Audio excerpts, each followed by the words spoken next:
Welcome to another edition of Bike Life. Coming up this week, we take a look at the history of TT. And from British Superbikes, we went to Thruxton, where it was very wet, but still entertaining, and we had a look at the Evo class, and in particular, one Evo rider who's recently moved over to BSB. And this week's team profile is Samsung Crescent Racing. And then back in episode 1, we had a look at an old RGV 250, which is going to become the Bike Life project bike. At the time, we weren't really sure, was it a 1990? We knew that it was a TT winning bike. We were able to find out a little bit more, and that's coming up in the show. So from classic bikes then to something even more classic. We've got 12 adrenaline-fueled days, 37 3/4 miles of tarmac, and over 100 years of history. We are, of course, talking about Isle of Man TT. Oh yes, Isle of Man TT. Everybody's a TT fan, they just don't know it. It's as simple as that. Yeah. In 1905, this little island in the Irish Sea hosted the first trial race for motorbikes, won by a Mr. J.S. Campbell in 4 hours, 9 minutes and 36 seconds. Not bad, considering he had to contend with a fire during one particularly tricky pit stop and was travelling on the tight country lanes at an average speed of 30 miles per hour. Nowadays, TT champions such as John McGuinness and Steve Plater can easily expect to add an extra 100 miles to that top speed. But please, do not call them nuts. When you do the TT, you're on that bike and you're riding around, it'd be easy to understand, but from an outsider's point of view looking in, it just looks insane. But on the other side of the coin, I think it's the most spectacular thing you'll ever see on a motorbike. You know, when you go to the TT and you stand, 3 foot away from a bike doing 180 mile an hour, there's not many places where you can get a free show like that. But I wouldn't say we're nuts, I would say we're just a little bit. I'd say quite the opposite, really, because the concentration's so high. It's the biggest test, in my opinion, you'd probably agree, for man and machine. So it's big. I wouldn't say nuts. Obviously, you've got to be quite brave, but I don't think that's part of it. You're obviously very nervous when you're competing there. Well, I am, but it's just a case of getting everything completely right to get the result again, really. Well, that was very serious from Mr. Plater there. He snatched the microphone off me. Yeah, but I don't like the nuts bit. No, I'm not nuts. Because it's you're far from it. I would like to think I'm a professional sportsman doing a good job. And John's definitely doing a good job, winning this year's opening race and adding his name once more to a long line of TT legends. From the pioneers at the turn of the 20th century to the late 1950s and early 60s, which many consider to be the golden era of the TT, with riders such as John Surtees, Mike Hailwood, Giacomo Agostini, Phil Reed and Jim Redman, to name but a few, all competing against man and machine. And it's the machine part that Guy Martin was feeling reflective about when we caught up with him before this year's TT. You know what, I keep being so near yet so far to winning a TT, and I'm just sick of being so near yet so fast. I've got the speed, I've proved I've got the speed. Just need all the boxes ticked, I need the right things in the right place. Yes, the Isle of Man TT isn't just the right place, it appears to be the only place for riders and fans alike. I mean, Lorenzo's been, Valentino Rossi's been, Agostini's been, all the top riders in the world. It was part of the World Championship for a lot of years, and Loris Capirossi were there, and he thoroughly enjoyed it, and loved riding the bike round for a lap, and that's what it's all about, And I think, they've been brought up in different ways to go different routes, different championships. I've been brought up on the roads, and I don't see anything different or wrong with that, But everybody loves it, but they just need to go. Families, kids, everybody, it's a fantastic spectacle to watch, And when you win one, as Steve knows and I know, and Keith is going to know soon. Better know, yeah. It's with a bit of help from you. It's the best feeling in the world, the most satisfying feeling in the world, to win a major TT race, And if you ask anybody, Cal Fogarty or any of these guys who won them, they that's high up in the. After all his world championships, he still believes his senior TT was the most important win of his career. But to get that all-elusive win, a lot depends on the team behind you. And Guy has just one requirement from his. You've got to banter. It's all right having the right bikes. Yeah, you've got to have the right bikes, that's the most important thing. But you've got to have a bit of crack, haven't you? It is a serious sport, but you can't have it serious the whole time. You want a bit of crack with the lads, because it is, it's a right dangerous sport. People get killed all the time. It's part of the job. It may be an acknowledged part of the job, but that doesn't make the tragic loss of lives each year any easier. And our thoughts go out to the family and friends whose loved ones paid the ultimate price participating in the sport they loved. When it comes to motorcycle fashion, things are changing. Classic motorcycle leathers are making way for a different kind of attire that'll take you from bike to bar effortlessly. And with so many brands now making gear for the urban riders amongst us, the choice is endless. From soft, distressed leather jackets complete with all the armour you need for the open road, to jeans that wouldn't look out of place on the high street, despite their hidden knee protectors. And even biker boots that could easily be mistaken for your average fashion trainer. There really is no need to lug about your leathers next time you want to make a quick journey. Or if you simply want your fashion to reflect your team loyalty, then Aprilia have just the thing for you. But try not to wear it trackside, because you may get roped into work. Some of the team thought that there were much more members running around, and they went to sort of wave chow to them, realising that it was the public. But they said it was great to see such support with the grandstands full of Alitalia Aprilia wear. And as for us girls, well, you can mix fashion and practicality as well, whether pink's your preference or not. Particularly for the female fans of Vespa, we have a range of clothing that is still very feminine and fashion-led in design, that can even have a helmet to specifically match the colour of your Vespa as well. If you're a girly and you're on the scooter, something like this is going to be absolutely perfect. You're not going to blend in, you're going to be seen, but it's very soft, very feminine, but fundamentally you've still got lots of protection if you need it. Girls want to wear pink. Well, some do anyway. So, as we said earlier, we were at Thruxton catching up with the guys, particularly this time in Evo. Zoe was there talking to them. Let's see how she got on. Hi, we're at Thruxton today on a grey, rainy day for the 4th round of the British Superbike Championships. So far, there have been 5 winners out of 6 races, so let's see what happens today. Craig, we were just talking about the weather. You're a bit nervous that it's going to start raining. How do you feel if it does rain? Well, it's not going to be a problem if it does rain. The only problem is we've not practiced in the rain. We was hoping that morning warm-up will come, be nice and wet, and we'll go out and get some setting, basically. And it hasn't happened. Is it best to be kind of one way or the other? Because sometimes it's a bit dubious when the weather's kind of spitting, you don't know what tyres to use. If it's like it is now, dry and then starting to rain, then it will just be an easy decision, just go out on slicks, and then if the race starts as a dry race, then they will have to red flag it. How do you feel about this particular circuit? It's quite renowned for being fast and bumpy. How do you like it? I really like it because I find it a flowing circuit, and I don't like the sort of nadgery stop-starty circuits. So how did the qualifiers go for you today? Or yesterday? Very good, very good.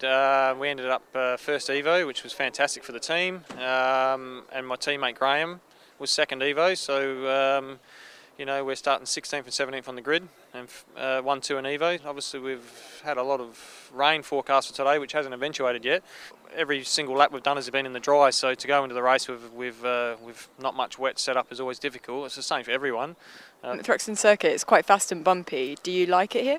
Yeah, I think it's a favourite circuit of a lot of the riders because it's a bit different to a normal British track. A lot of the British tracks are very tight, and this is very fast. James, what are your expectations for the race today?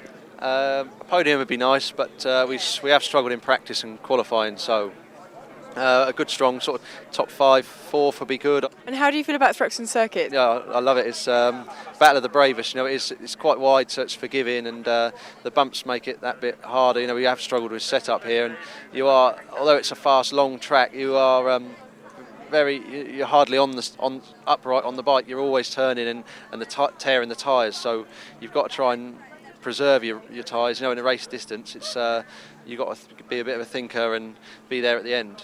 So Alex, today must be quite bittersweet for you because you're replacing Stuart Easton, who's quite severely injured from the last session, but you're pole position for your first ever Superbike race. So how are you feeling about it all? Obviously, I'm really excited for me, and like you just said, it's a difficult time for the team, obviously, with Stuart being injured, and we all wish him the best, and hopefully he can be back on the bike as soon as possible. But for me, it's going really well. To take pole position was mega for the team. They really deserve pole position, and they deserve 2 good results today. So I would try my best, and hopefully we can get them results for them. So how long have you had to practice to get used to the bike? First time I rode the bike was Saturday morning, so I've not rode the bike before this weekend. So we started off steady in the first practice and just focused on what we was doing, and we improved, and by the time we got to qualifying, it felt like my bike. So felt like I've been riding it all year, and hopefully we can the weather looks a little bit dodgy, but it's the same for everybody, and I'm just going to enjoy it and see what we can do. Well, how were the conditions when you were practicing? We've had totally dry sessions. All 4 sessions have either been totally dry. Even this morning's warm-up was dry. So we've not tried to bike in the rain, but if it rains, it rains. We'll wait and see. So, Paul, Evo is something you know quite a lot about. You and your mirror connections. Yeah, so it's the mirror.co.uk Evo Cup, as you know, and I think it's been really exciting championship, partly because this year those guys have really started to mix it up with the main BSB boys. It's phenomenal, isn't it? Yeah, I mean WFR. Yep. Alex. Yep. So where's he at now? I mean, that's incredible. Yeah, so well, Alex, I mean, was absolutely kind of romping away with the Evo Championship. He pretty much won every race so far, and then he stepped in for Stuart for the MSS Colchester Kawasaki team, as we know. But that actually opens the door for the championship to become much closer. So you've got Glenn Richards, Barry Burrell, and these guys are lapping within a second of the top pace guys, which is amazing. And why do you think that is? One of the things that I was talking to, and I don't remember who it was, but because the UK circuits don't have huge long straights between the corners, and if the conditions aren't ideal, if it's a bit wet and a bit damp, actually it's not the best thing to have loads and loads and loads of horsepower, because in fact you might perform better in a corner if you're on an Evo bike. And I mean, the difference in power is substantial, but when we see Alex Lowe's hanging on to the back of the pack leaders of the main British Superbike group, there must be something in it where too much power can be too much of a good thing. Yeah, I mean, I think the other thing that we can't forget is that the litre bikes have just come on in leaps and bounds. BMW started last year with the S1000 RR. The new ZX 10R is winning races, done well at the TT already. Yeah. So these bikes, even though they're kind of a step above super stock bikes, they are pretty quick out of the crate. And even John McGuinness said, his TT winning bike there isn't that much more to it than a standard road bike. So it's phenomenal, and it makes for really exciting racing. So Alex Lowe's, he's moved out of Evo, he's now racing for Nick Morgan and putting it on pole in the first outing at Thruxton. Yeah. Unbelievable. Back to Evo, where's your money on Evo now? Too close to call. Yeah. You got Glenn Richards, Barry Burrell, Simon Andrews. Any of these guys can still win it. I mean, who's your money on? Well, what I find fascinating about Evo and the short circuit and all of that world is, this week I've been comparing it to what's happening in TT, because I'm watching some of the guys like Gary Johnson, who last year did really well in Evo and we picked up with him quite a lot last year, storming around the TT circuit. And I find the difference between Evo, short circuit and Evo and TT really interesting. Glenn Richards towed behind John Kirkham pretty effectively in Superstock last year. He's got loads of experience and he's quick and he's on a great bike. It's just, I don't know. I mean, as you say, we're only 4 in. We're about to go to Knockhill. Anything can happen, and I think some of that will be dictated by the weather. So I think we just keep a close eye on it and see what happens. Yeah.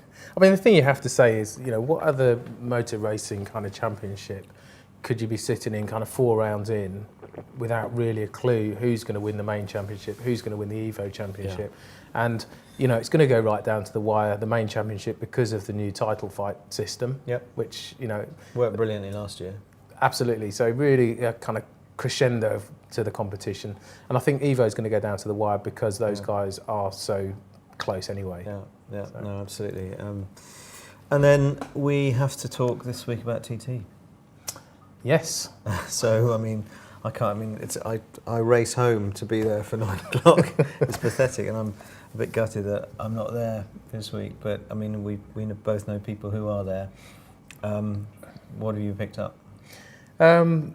Well, great to see John McGuinness back on the top step of the podium. He had a miserable year last year, and I think people just kind of expect legends like that to kind of carry on year after year. He had a difficult year last year. Stick it back on the top step of the podium, brilliant. And Guy Martin's doing well, but for me, the one to watch is Gary Johnson, without a doubt. Amazing, isn't it? What a talent. But such a nice bloke, because we said earlier, we discovered what a nice guy he was last year. But yeah, understated and just planted. Phenomenal. Phenomenal. So seems to be really in control of what he's about. He looks really steady, doesn't he? And you know, he's not been there for many years. You know, to get his first couple of podiums this year, pretty amazing. For me, it's always the newcomers that are worth watching, and Simon Andrews is another one. Got an 11th place, first time really at the place. Amazing. You know. Another Evo rider. Obviously, he's a BSB rider. Yes. Injury last year. Just put him onto Evo. But what about you? Who are the favourites for you? Well, I've just enjoyed watching some of the guys we know go around. I've enjoyed, you know, Michael Rutter, watching him go around. And brilliant to see John McGuinness do his thing. I am sitting there hoping that Guy Martin will put one in, because, you know, but this year he seems really genuinely pleased with the podiums he's getting, which is great. Cameron Donald, fast as you like. Conor Cummins, I was really quite pleased to see that he was taking it steady and actually doing something that will build his confidence, because I think that's clearly the most sensible thing. Encouraging for old farts like me to see that people like Bruce Anstey have still got it in them. But I don't know, I just love it. It's just brilliant. Yeah, I mean, it's just such a phenomenal week, isn't it? The racing again too close to call. Just listening to it, I haven't been able to watch it, but I haven't been able to resist listening to it live on the Manx TT radio, secretly at work with my headphones in. You do? Okay, I do. And yeah, so just listening to the splits, because obviously they don't go they go off at 10-second intervals, so the leader on the road isn't the eventual kind of leader always. So just to kind of hear as they come past the markers, you know, where they are and the positions have changed. And actually, some of the riders don't know where they eventually finished until, you know, 3 or 4 riders have crossed the line. They don't, and that's what makes it so absolutely fascinating. And I think next year we have to make it a must. I have to be there. And you know, great to see Michael Dunlop's ride. You know, son of Joey. You know, great racing family. To see them kind of continue, you know, his father's legacy is, you know, is quite special actually. And he clearly enjoyed that win. That was great. Don't think they could use much of the interview. No. Most of it was bleeped out. So, talking of TT, earlier on I mentioned that we had caught up with the project bike again, the RGV 250, so let's see what we found out. Lost to the world under a pile of all sorts, this little beaut hasn't moved a wheel for over 20 years. Initial examination shows some immediate problems, rust being one of them. Yet despite this, things seem to be in place and looking reasonably straight. The paintwork looks pretty good, and the original Durex logos are still attached. And the wheels turn. We were able to push the bike out into the daylight to take a better look.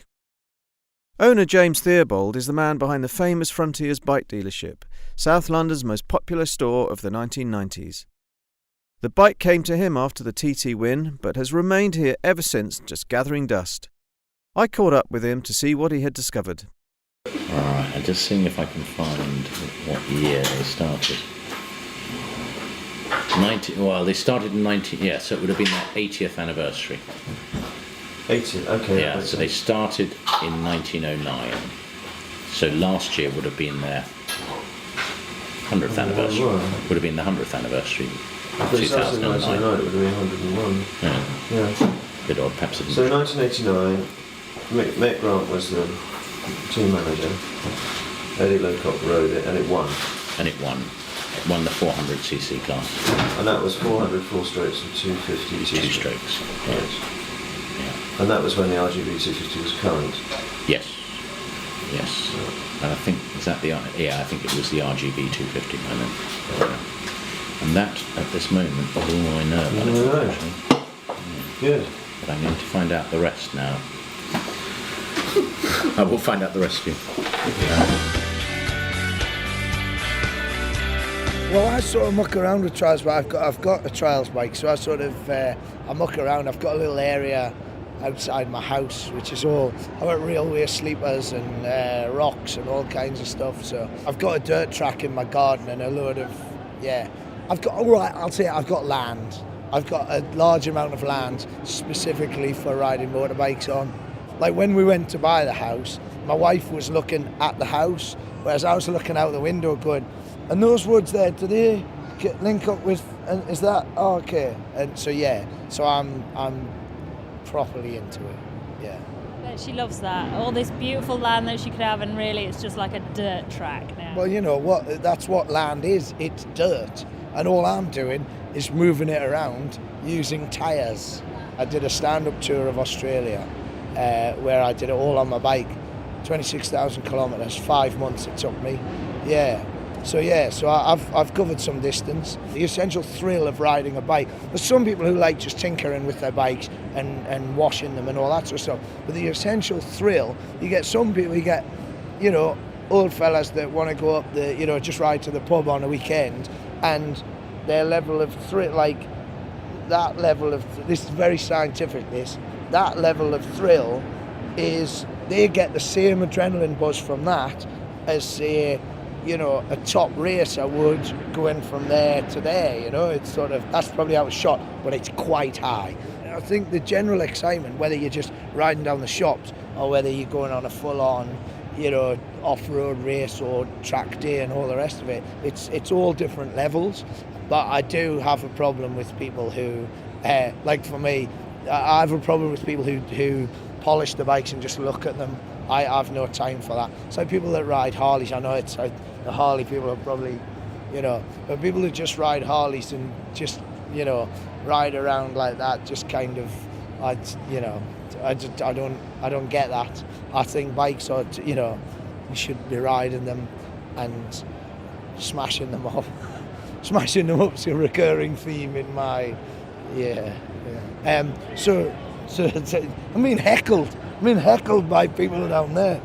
Crescent Motorcycles is somewhat legendary to motorcycle enthusiasts in the UK. Its racing pedigree has turned this 75-year-old family business into a major racing brand in its own right, and seen it launch the careers of many of our top racing heroes. Based in Verwood, the team finds itself in an even higher profile position for 2011, with the introduction of Samsung as its core and title sponsor, and with the addition of international MotoGP star John Hopkins as one of its 2 star riders. The Samsung Crescent racing team is managed by another legend, Jack Valentine. Jack has been part of motorcycle racing royalty since the 80s, finding fame with some of the greats of UK bike racing, including Carl Fogarty and James Whitham. Today, Jack's focus is on a new team and winning the 2011 British Superbike Championship, having come so close last year with Tommy Hill, whose crash at Alton Park destroyed what many felt was a certain win for him and the team. And things have started well for Jack and the Samsung Crescent racing team. As well as John Hopkins, they managed to secure current British Superstock 1000 champion John Kirkham as second rider. And after only 4 events, both riders have won races and put in fastest laps. The season is looking good. Samsung Crescent Racing takes what it does seriously. Its activities are documented on a built-for-purpose website, and it keeps fans updated with regular posts on Facebook, Twitter and YouTube. This is certainly a team to watch for 2011 and beyond.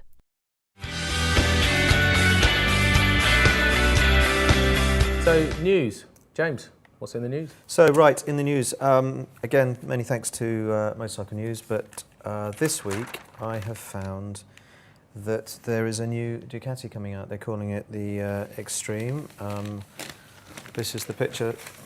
Many thanks to MCN, and you can see that it's covered in tape, but noticeably immediately is that it's much, much shorter than the existing 1198. The internal title for it is the Extreme, but if you look at the length of it, then you see that it's much more on a line with the RSV4 Aprilia. It's squat at the end, and I think bikes are just shrinking, aren't they? There's something World Superbike-esque about it. But so that's come out, which is interesting. So, and it's lost its kind of classic Ducati lines. You know, looking at that picture, you wouldn't guess, or I wouldn't guess that that's a Ducati. You know, horizontally mounted shock, much smaller, as you say. So it'd be interesting to see what it is like underneath the underneath those. So this is obviously, you know, in disguise. Yep. Then we move through to here, and I think this is worth a mention because this chap, Eddie Kidd, took a really rather bad tumble when he, clearly the last stunt that he did, was near as damn it paralysed and suffered some brain damage. But he's spent a long time, couple of months, doing the London Marathon. And he finished this week, so which was brilliant. And suitably, he's getting a lot of PR, so I think it's only right that we give him a mention. Yeah, I mean, an astounding feat. 2 months to do the 26-mile course, and for a great cause, supporting children with leukemia. So, well done, Eddie Kidd. And there is a YouTube clip. There's the Eddie Kidd website, and if you eddiekidd.co.uk.com, when you look at that site, you can actually see, what effort the guy puts into moving, and it's just amazing that he's done it. So, hats off. Yeah. Eddie Kidd, hats off, fantastic. And then, finally, because it's TT week, I just think it's worth talking about the film again, because it keeps alive. It's at Leicester Square at the moment. It's still in cinemas, increasingly so during the week, and I'm sure you have. More and more people have said, what a fantastic film. As you know, we caught up with Richard, who directed it, in the first episode. I'm actually taking him along to MotoGP on Sunday as a guest of Paul Denning, so that's good. So I'm hoping that lots more people there will, champion the film, because I think it's done an awful lot of good just for the TT cause. Yeah, and for biking in general, I think the thing that Richard's cracked really, which a lot of bike films haven't managed to, is to really kind of bring that sense of excitement and the kind of raw kind of energy of biking. And I think, he's found a star in Guy Martin, very kind of colourful character. Yeah. And 2010 was quite a vintage year. So, it's an absolutely fantastic film. So if you haven't seen it, go and see it. Yeah, go and see it. And then talking of roads, great roads, TT is a great road. One of the things that we're wanting to bring you is some coverage of good roads in the UK and good roads in Europe. I spent a bit of time down in the Pyrenees in Spain. It was actually a little while ago, but we filmed it. This is a short overview of some of the things that we're going to be bringing to you later in the series. Just a little highlight of some of the roads in Spain. There's something rather relaxing about a long-distance ferry ride. You can kick off your boots, chill out, and be ready to tackle what the world chucks at you when you arrive at your destination. The Plymouth to Santander trip ticks all these boxes, but the really good bits start when you get to the other side. Northern Spain is a biker's paradise. Glance quickly at any map and the twisties stand out, tempting you in all sorts of directions. In this 3-part overview, we journey from Santander via Bilbao and Pamplona and up into the giddy heights of the Pyrenees as we make our way over to the fantastic 360s on the 682 out of Tossa de Mar, north of the famous city of Barcelona. You don't have to travel far on leaving Santander before things get really interesting, and from there they just get better. The scenery is wonderful, the air clean, and the roads, one bend after the next, and all day.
Arriving in Pamplona after an amazing day on the road and a couple of 100 miles of non-stop cornering, the beer tastes divine.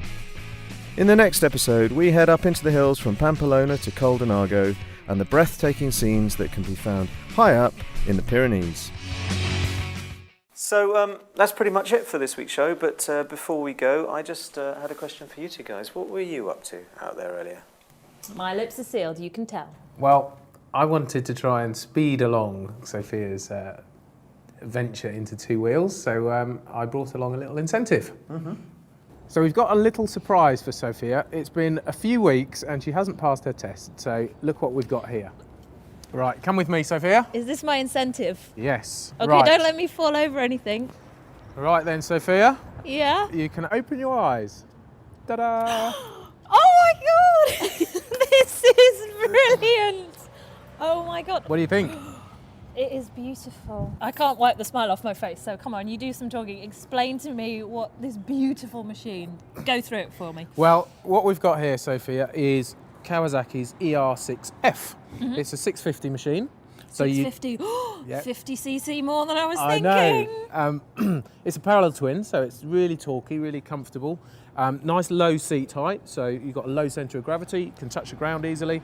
I'm going to get off and still walk like a lady. Good. Exactly. Nice big screen that you can see there, so deflects a lot of wind. A really nice comfortable position, so you can see it's got quite high handlebars, comfy seat, and really nimble, really kind of low centre of gravity. Why don't you jump on and have a try?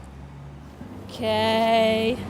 Oh, look at this.